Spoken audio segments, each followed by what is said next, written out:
Hi everyone, I'm going to take you through a presentation on Instagram, and I'm hoping that by the end of this that you'll be armed with all the information you need to be an Instagram guru and make a big success on the platform.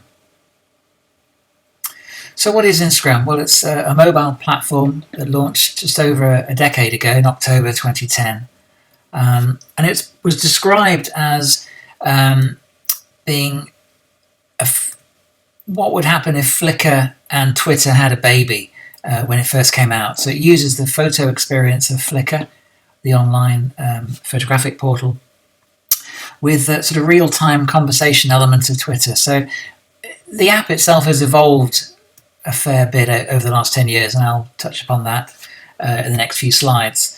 But certainly when it launched, that's kind of the intent. It was kind of a social media, instantaneous, conversational version of Flickr, if you like, through a mobile app experience. And for most of the last 10 years, it's been the fastest growing mobile app. It's the growth of Instagram is truly phenomenal.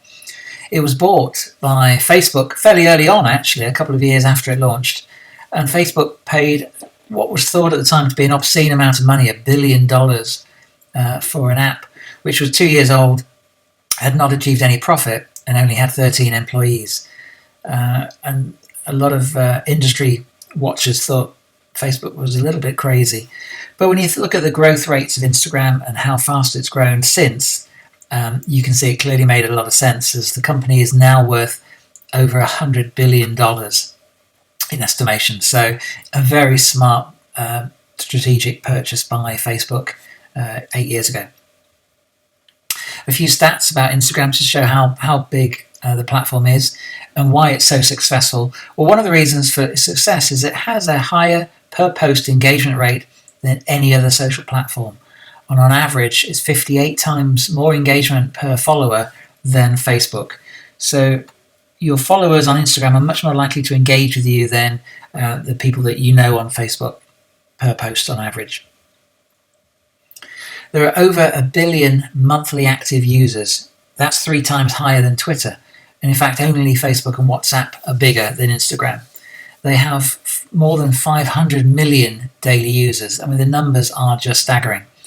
Every single day, over 100 million photos and 400 million stories are uploaded to Instagram. The numbers are mind-boggling. A few more stats. 50 billion photos have now been posted onto Instagram. Now, that was a stat that I found that was dated back to about October 2020.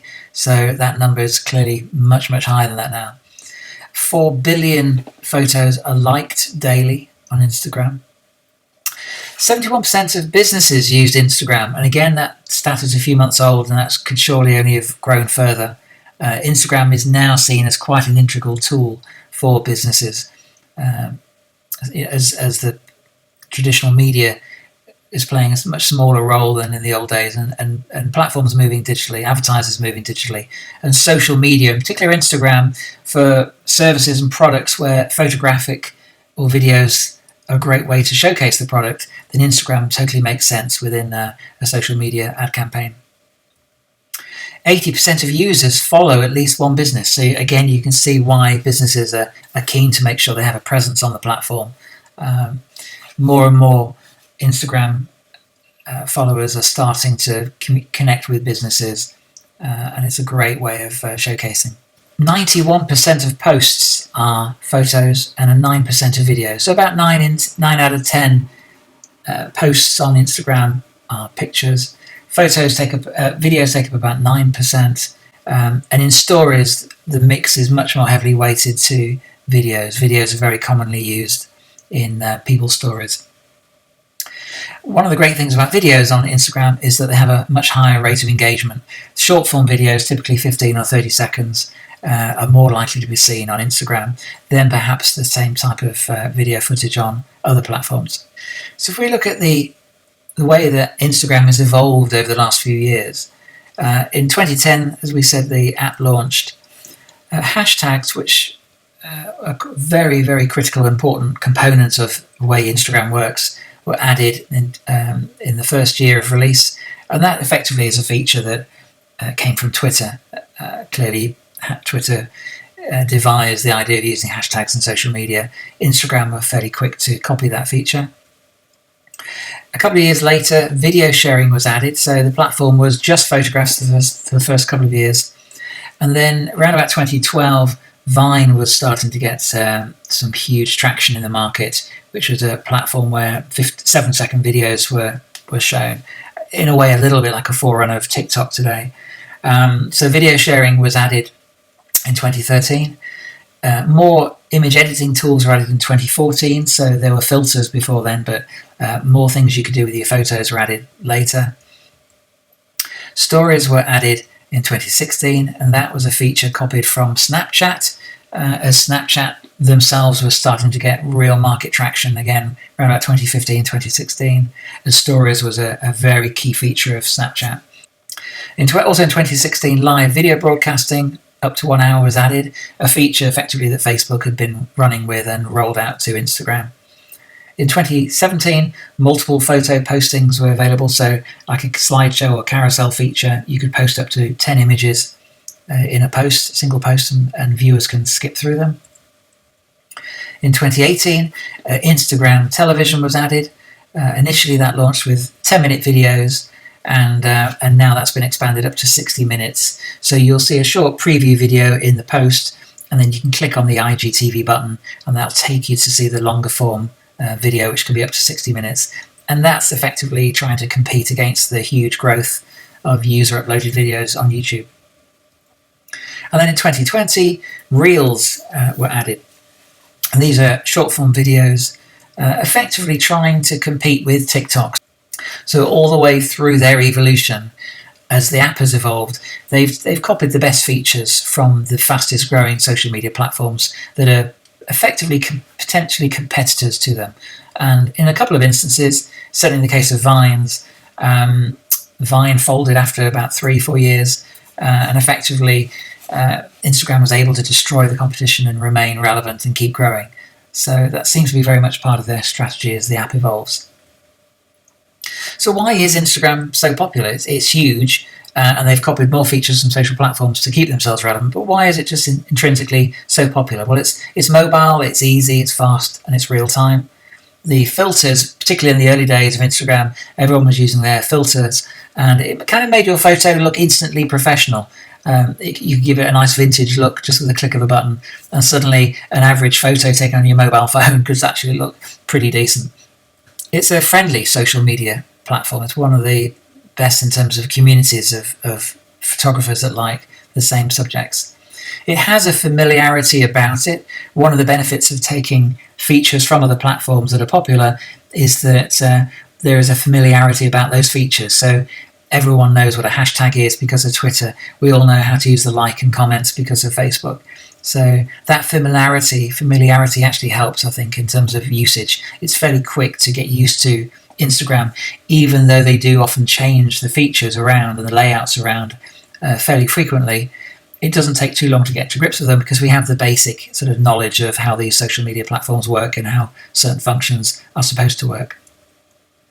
You have a worldwide connection with Instagram, which is unlike really any other platform. You can tag your photos with a country or location that they were taken in. You can hashtag any sort of place around the world that's relevant to your photographs, and you can tap into communities that are in those countries, and they will see your photos appear. So it's a great way of connecting with photographers around the world. So it's a wonderful platform for that. It's easy to share your images from Instagram over to other social media sites. For instance, it's very easy built in to post your pictures from Instagram straight onto Facebook or to share them on Twitter, etc. And it's free. There's no charge. There's no hidden costs. Instagram is a nice, free and easy platform. Why I personally like Instagram? Well, I think for me it's a great way to share my best photos via a photo-centric app. I'm less keen than some about some of these new features, actually. I prefer Instagram when it was primarily a photographic focused app. I'm not particularly interested in short form videos, for instance. And I think it is a little bit of a shame the way the app has evolved. But at its heart, it's a great way of sharing your best photos via an app that is still primarily photo-centric. It's a wonderful way of following different photographers and communities of photography that you like. So I'm a big fan of street photography, so I follow quite a few street photography communities and hubs, and they're fantastic. You get so much inspiration by other photographers and the photographic work that they post. So it's probably the best platform there is in terms of discovery of different genres of photo. It's satisfying to have your photographs liked and comments made. Vain though that sounds, one of the reasons that Instagram has been so popular is because people kind of got obsessed about how many likes they had and how many followers they had. And I think that's to a certain extent that's been detrimental, and that's a shame. And I think a lot of people have had their mental health problems because they're upset that they didn't get enough followers, or their post hasn't got enough likes or whatever. But you have to say it is nice to have some acknowledgement from your peers on your photos. So if you have followers and if you have your posts liked, it is a nice, satisfying feeling for that to happen. So you just don't want to be obsessive about it, but there's no denying that the human response to having somebody like one of your photographs is a positive one. And you can build a real sense of community. There are quite a few people that I follow and who follow me, and we sort of complement each other's photos very often, and you do start to build up this sense of community. And through the stories feature, where people post often a little bit more personal things about themselves, they might post more behind the scenes photos or little updates on what they're doing today, you do get much more of a sense of community on Instagram than you do, again, on almost any other social media platform. It's quick and easy to do, and I've kind of streamlined my workflow so that I'm not spending too long updating Instagram each day. So it's quick and easy, and there's certainly ways you can streamline, making it even more so. And the great thing about Instagram is it builds up over time, slowly, into this wonderful online portfolio of images. So I've got, I don't know what my latest count is, but something like 1,500 or 1,400 images, I think, on Instagram.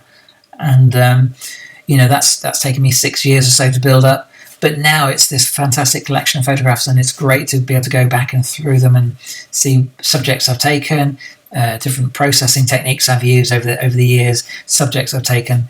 And it just builds up into this fantastic portfolio of images. And that's quite satisfying, I have to say. So this is my Instagram page. So on the left is how my Instagram feed appears in a browser.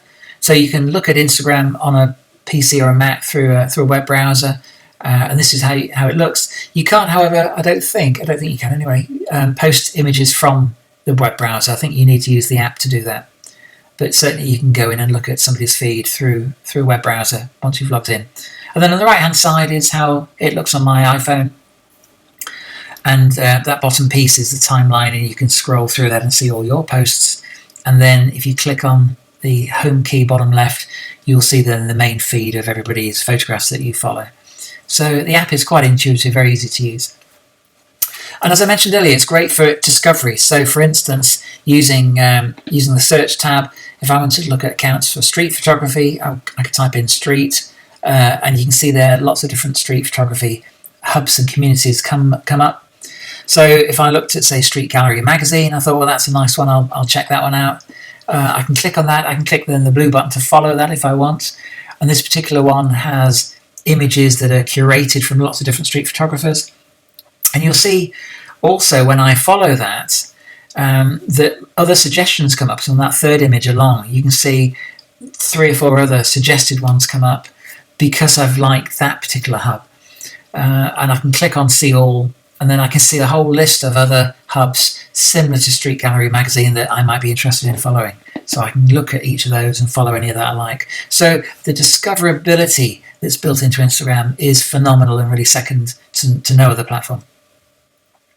So what I'm going to do now is just take you through 8 tips for success on Instagram. These are things that I found have made a difference or are essential really if you want to just have some chance of being discovered on Instagram. Happy to say that some of these tips I know that I should be doing them, but I don't always do them enough, and I'll mention that as I go through. There's some of these things that are essential really if you want to be successful, and as I say, I don't always have the time to do it, so I should get better at this. But these are my 8 recommended tips. So tip 1 is to post regularly and in a rhythm so that your followers really know when to expect to post. I try and post one image a day, and I usually aim to do that at the same time each day. Sometimes I'll post a couple of images a day, and if I do that, I might do one in the morning and one in the evening. But I try and get into a rather regular rhythm of posting. Certainly, one thing I recommend you don't do is to not do anything for months on Instagram and then suddenly go and post 10 pictures all in one go. Because what will happen is you'll just dilute the possible likes that you might have had. So I often get the same photographers that will like my posts when it's once a day.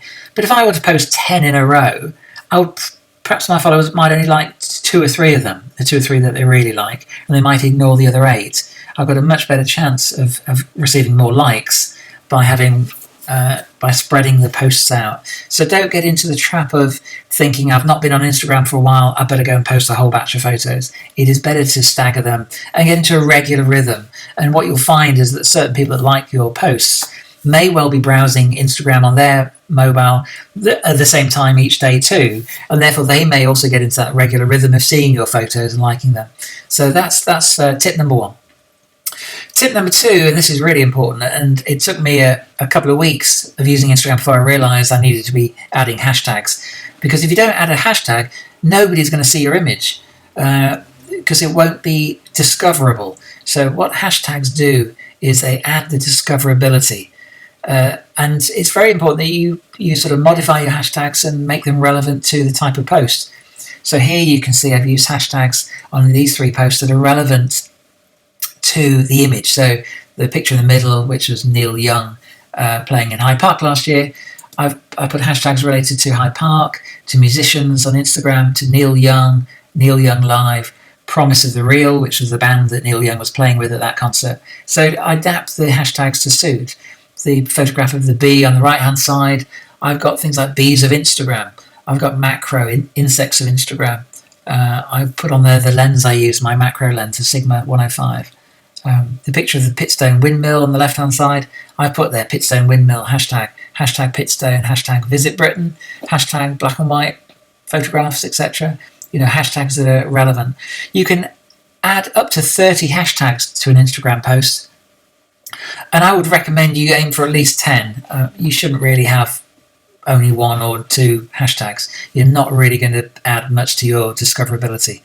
But certainly 30 is a long trawl to do, particularly as it makes sense to make them relevant to each post. There's no point posting colour pictures and then hashtagging it black and white photography. You'll just annoy people that are following that hashtag. And you're not going to gain followers as a result. So make the hashtags relevant to your posts and try and add, I would say, at least 10 to each post if you can. You can put them into the original post at the time you post the picture, and I used to do that all the time. But now what I do is I actually post a comment with the hashtags in. So there's a couple of reasons I do that. One is it just speeds up my process of posting, because I don't have to make that comment straight away with the hashtags in. I can just get on with the business of posting a picture and then later give myself a little bit more time to think, well, what hashtag should I be using? So it doesn't sort of delay that process. And the other thing is it just gives me time to sort of tweak those hashtags. I put them into notes on my iPad. I then browse Instagram looking for other relevant hashtags I could use, and then copy those into notes, and then copy the whole lot of hashtags into a comment. So it's just a slight change to my workflow, which I think is working out better for me. So tip number 3, add an image location. So you have the ability to add an image location as you post, and I would always do that. So if it's not a location specific image, if it's something I've just done around the house or in the garden or a local area, I'll just tag it with Harpenden, where I live. But if it's somewhere like Hartwood Forest here, or New York, if I've taken New York pictures, or other parts of the world, then I'll tag it with the country or the city where it's relevant. And again, that just helps the discoverability, because people can search for images by location.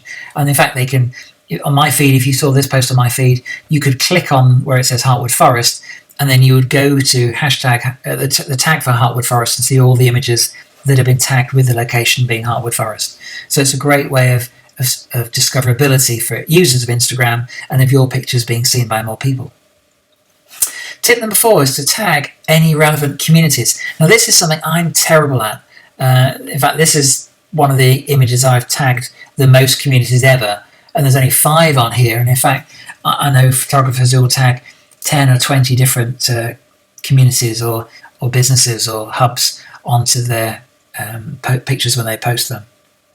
And this basically is a way of bringing your image to the attention of those communities and businesses or hubs. So you have the chance of being seen and perhaps a chance of having your image regrammed and shared more widely. And as an example of that, I tagged, you can see here I've tagged Visit Hearts UK and IGEA's Hertfordshire, Instagram as Hertfordshire, on my Heartwood Forest post, and they both then went on to post that image to their communities. And in fact, these images got more likes by being seen in their communities than they did by being on just my page. So I've suddenly more than tripled the number of people that see my image by tagging them with those relevant hubs. So if you want to give your photos a wider reach, that's a great way of doing it, to tag people and communities and businesses that are relevant when you post an image. Tip 5, theme your posts.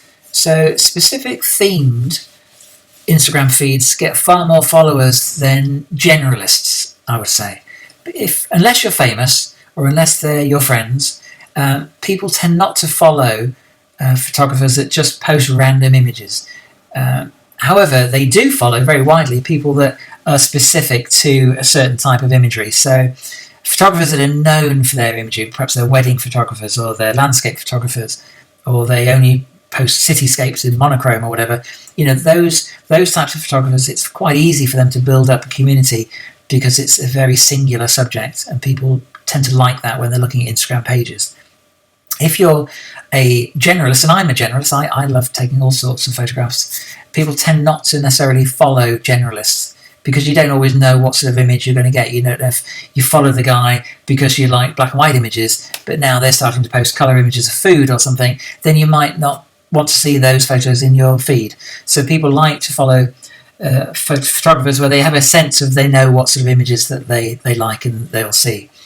So what I try and do is I curate my images into themes. So rather than just post randomly from day to day, what I try and do is group them. So if I have some insect photos, close-ups, or I've got some cityscapes in black and white or some street photography in colour, I'll just kind of group them by theme. So right now on Instagram at the moment, at the time I'm recording this, I've been posting a series of pictures from New York, black and white pictures from New York, and I'll group all those together, and then I'll move on to a different subject when those are finished. But I'll tend to try and group everything themed by look or feel or subject, so that at least for a period of a week or a few weeks, my followers will know the sort of series of images that I'm posting.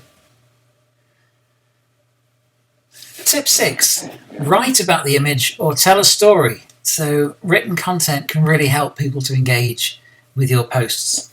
Perhaps there's a background to the image that you can explain. Is the image reflecting your current mood and feelings? Perhaps you want to ask your audience a question. So this particular picture of the Angels of the Water statue in Central Park in New York, I just found this little piece of blurb on Wikipedia about the fountain. I thought that would make a nice bit of extra information to go with the post. It just helps your audience to engage a little bit more with you.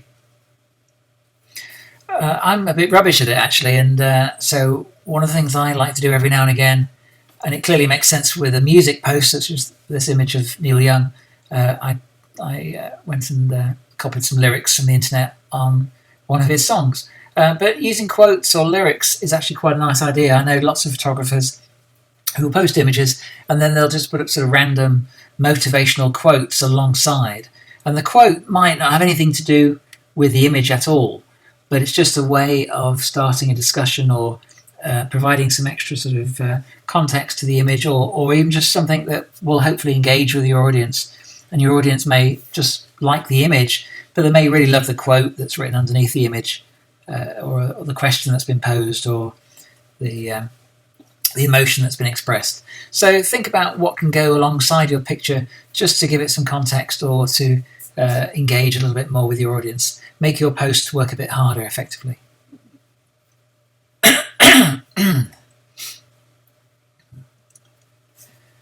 Tip 7, post into stories. So this is different to the previous one, which was create a story to go with the post. This one is actually post into the stories feature. So stories are those little circles that you see at the top of your Instagram feed. And they're created by the people you follow. And the content in there only lasts 24 hours. And that's great because it means that little circle gets very high levels of engagement. And why is that? Well, there's two key reasons. One, it's at the top of your feed. You can't miss it. So if you're the sort of Instagrammer who has hundreds of people that you follow, and therefore hundreds of new pictures appearing every day in your feed, you might not actually get to see pictures from all the people that you follow. But if they post a story around their image, that bubble will then appear at the top of your screen. So you have a much better chance to engage with it and for it to be visible. Not only that, because you know that content will disappear after 24 hours, if it's a photographer that you follow and you really want to see what they're saying, you're more likely to click on it because you know you can't just go back and see what that was in 2 days' time. That message or that post or that video will have gone. So the stories that appear at the top of your feed have extremely high levels of engagement. So I'll give you an example of where I might do this. And this is the Instagram feed of a friend who is a fantastic food photographer I met last year. And he posts these incredible images of particularly things like burgers and sandwiches. And it is a post from a day or so ago. This is some sort of amazing looking sandwich with there's probably egg in there and cheese and ham and all sorts, bacon. It looks amazing, doesn't it? So he posted that to his feed, and his followers will have seen that in their on their timeline. But additionally, he posted that image into his stories, and you can see that middle image there is how his story appeared. So it's the sort of full screen of a phone. It's a portrait mode for stories, and he added a caption on the top there. Everything is better with egg on it, and the background to the image was created by Instagram. So Instagram looked at the colours in the photo, saw that they were predominantly blue and yellow sort of colours, and then created this gradiated background. Now, because that story then appears on the top of my feed as that circle you see on the right-hand side. So although I may have missed Jim's picture in my feed, I no doubt would have seen it as the top of the story because it's right at the top of my Instagram page. And then finally, the 8th tip, and probably the most important one, is to follow, like, and comment on other people's Instagram posts. And I don't think it can be emphasised enough the importance of the like and the comment piece. Really, the best way to get more followers is to engage with them. And compliments do go a long way. So if you comment on posts, like other posts, you're more likely to get those photographers to follow you than if you don't do that, but you have the most amazing collection of photographs. So that's tip number 8. The most important one, I think, is just to engage with other people's accounts, and hopefully they'll follow you and they'll compliment and like your posts. So just as we finish up, I just thought it'd be worth spending a minute or so just to talk you through my workflow, because I process all my photographs on my iMac through using Lightroom, whereas I use the iPad actually to upload to Instagram. Unfortunately, even after 10 years of Instagram and iPads being around, Instagram still haven't made an iPad specific app. So the iPad actually has the iPhone app on it. So unfortunately, it's not perfect. But I use the iPhone app on the iPad to post to Instagram, but I process my photos in Lightroom. So how do I get the two to go together? So here's my workflow. I process the image in Lightroom. I export the image to Dropbox, and I have a folder in Dropbox called Instagram Pictures. So any picture that I think I'll want to put on Instagram, I just upload from my computer. I export it with my watermark on. I export it usually about 2,000 pixels on the longest length, and that just goes into a Dropbox folder. And then what I want to do when I'm looking at my pictures to post onto Instagram, I'll go to that Dropbox folder through the Dropbox app that's on my iPad. I'll browse and find the photo I want, and then I'll just hold that down, save that into the camera roll, and then I can post straight from the camera roll into Instagram via the Instagram app itself. And what I tend to do, because I said earlier I curate my photos into series and themes, what I'll do is I'll batch upload. So I'm doing a series of pictures right now as I'm recording this on New York, and I'm posting an image every day, a black and white monochrome image of New York that I took about 10 years ago. And I've got about 100 images that will eventually be in this series. I'm about halfway through, but all of those images are in that Dropbox Instagram folder that I mentioned. So they're all there. I have about a month's worth of images still to go, and that takes away a lot of the stress of finding an image. There's nothing worse if you've decided you're going to post an image every day to Instagram. There's nothing worse than that pressure of finding today's image. What image am I going to take? What image am I going to upload? So what I tend to do is I batch them into series, upload them all together into that folder, and then it takes away the pressure. I've got now the next 3 or 4 weeks, I haven't got to worry about which image I'm going to use. I just choose it from the folder I've already pre-filled, and then just have to work on what hashtags I'm going to use. So that's my workflow. Other people would do it differently, but that works for me, and it works pretty well. If you have any more questions that you want to know, just let me know. Put a comment in the comment boxes below on YouTube, and I'm very happy to reply and give you a bit more detail. I may even film another video to show you actually how it works. I could probably screen capture the whole process live for you to see how that works. Anyway, so I hope that was useful. I hope that's inspired you or removed some of the mystery of Instagram if you aren't currently a user.